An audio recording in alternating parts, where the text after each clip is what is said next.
پاکستان کی نامور اداکارہ صبا قمر نے حال ہی میں اپنا یوٹیوب چینل لانچ کیا تھا، جس کے حوالے سے اداکارہ نے بتایا تھا کہ وہ اپنے یوٹیوب چینل کے ذریعے نئے ٹیلنٹ کو سامنے آنے کا موقع دے گی۔ اداکارہ نے حال ہی میں اپنے یوٹیوب چینل پر پہلے کس شیئر کی تھی، جس میں انہوں نے کرونا وائرس کے باعث لگے لاک ڈاؤن میں تنہائی بیان کی تھی، اور اب صبا قمر نے اپنے چینل پر دوسری ویڈیو شیئر کر دی، جس میں انہوں نے ایک ایسا مذاقیہ شو پیش کیا جہاں نامور شخصیات سے عجیب و غریب سوالات پوچھے جاتے ہیں۔ ویڈیو میں صبا قمر سے ماضی اور حال ہی میں اداکارہ کے درمیان موازنہ کرنے اور ان کے رومانی زندگی کے حوالے سے سوالات پوچھے گئے۔ انٹرویو کے دوران صبا قمر کا کہنا تھا کہ میرا خیال ہے کہ اداکاروں کو ایسا ہونا چاہیے جن سے عام لوگ خود کو جوڑ سکے۔ میں چاہتی ہوں کہ ایسے کردار کروں جو حقیقت لگے۔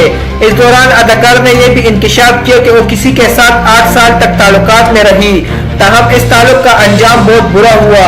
انہوں نے کہا کہ بہت چھوٹی عمر سے ہی لڑکیوں کو سکھایا جاتا ہے کہ بھلے وہ مر جائے لیکن اپنی زندگی میں آنے والے پہلے مرد کو کبھی نہیں چھوڑے۔ اس ایک جملے نے میری زندگی کے 8 سال تباہ کر دیے۔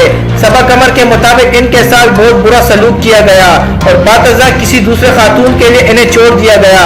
اداکارہ کے مطابق وہ مجھ سے جھوٹ بولتا، برا سلوک کرتا، میرے تذلیق کرتا تھا اور بعد ازاں معافی مانگ لیتا تھا۔ میرے لیے یہ تعلق اہم تھا کیونکہ میں شادی کے حوالے سے سوچتی تھی، اس لیے 8 سال اسے قائم رکھا، یہ سوچ کر کہ وہ بہتر ہو جائے گا، لیکن وہ بہتر نہیں ہوا بلکہ اس نے میرے ذہن کو تباہ کر دیا۔